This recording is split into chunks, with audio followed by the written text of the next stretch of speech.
കൂട്ടുകാരെ, പ്രയ വ്ളോഗ്സിലേക്ക് എല്ലാവർക്കും സ്വാഗതം. ഞാനിന്ന് കുക്കറിൽ ബിരിയാണിയാണ് എങ്ങനെ വെക്കുന്നതെന്ന് കാണിക്കുന്നത്. വളരെ കുറച്ച് ചിക്കൻ വെച്ചിട്ട് എങ്ങനെ അടിപൊളി ബിരിയാണി വെക്കാമെന്നാണ് കാണിക്കുന്നത്.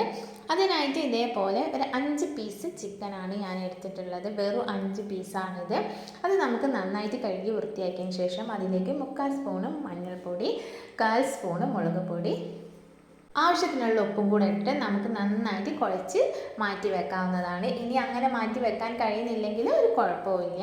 നമുക്കൊരു കുക്കർ എടുത്തതിന് ശേഷം അതിലേക്ക് സൺഫ്ലവർ ഓയിൽ ഒരു 3 ടേബിൾ സ്പൂൺ ഒഴിച്ച് കൊടുക്കാം. ഇനി സൺഫ്ലവർ ഓയിൽ ഇല്ലാന്നുണ്ടെങ്കിൽ നെയ്യോ അല്ലെങ്കിൽ വെളിച്ചെണ്ണയോ എടുത്താലും മതിയാകും.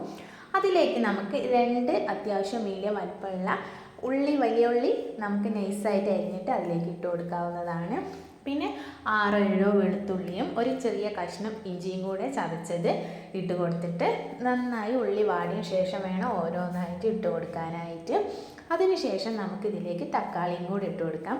നിങ്ങൾ ആദ്യം തന്നെ നമുക്ക് ഇതിലേക്ക് ഈ ഉള്ളി ഇടുന്നതിന് മുന്നേ വെളിച്ചെണ്ണ ഒഴിക്കുന്ന സമയത്ത് അണ്ടിപ്പരിപ്പ് മുന്തിരി ഉണ്ടെങ്കിൽ ആ കൂട്ടത്തിൽ തന്നെ നമുക്ക് വറുത്തിട്ട് അതിൽ തന്നെ ഇട്ട് വാട്ടാവുന്നതുമാണ്. എന്നിട്ട് ഈ ഉള്ളി വാടിയതിന് ശേഷം നമുക്കിതിലേക്ക് ഒരു 1/4 സ്പൂണ് മുളക് പൊടിയും 3/4 സ്പൂണ് മഞ്ഞൾപ്പൊടിയും ആവശ്യത്തിനുള്ള ഉപ്പും കൂടെ ഇട്ടിട്ട് ജസ്റ്റ് ഒന്നും കൂടെ ഒന്ന് വഴറ്റി കൊടുക്കാവുന്നതാണ്.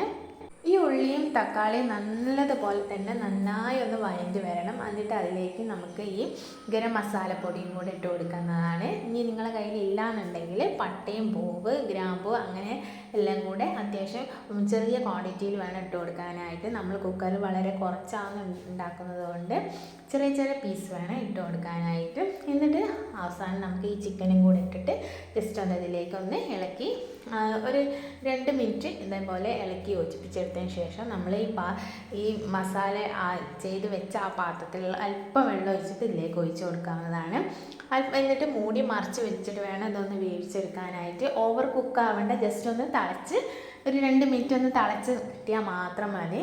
എന്നിട്ട് അതിലേക്ക് നമുക്കൊരു 3 ടേബിൾ സ്പൂണ് തൈര് ഇതേപോലെ ഒഴിച്ച് കൊടുക്കാവുന്നതാണ്.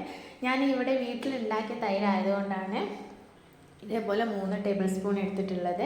നിങ്ങളുടെ കയ്യിൽ നല്ല പുളിയുള്ളതാണെങ്കിൽ 2 ടേബിൾ സ്പൂൺ എടുത്താലും മതിയാവും. എന്നിട്ട് ഒരു 1/4 സ്പൂണും കുരുമുളക് പൊടിയും കൂടെ ഇട്ട് കൊടുക്കാവുന്നതാണ്.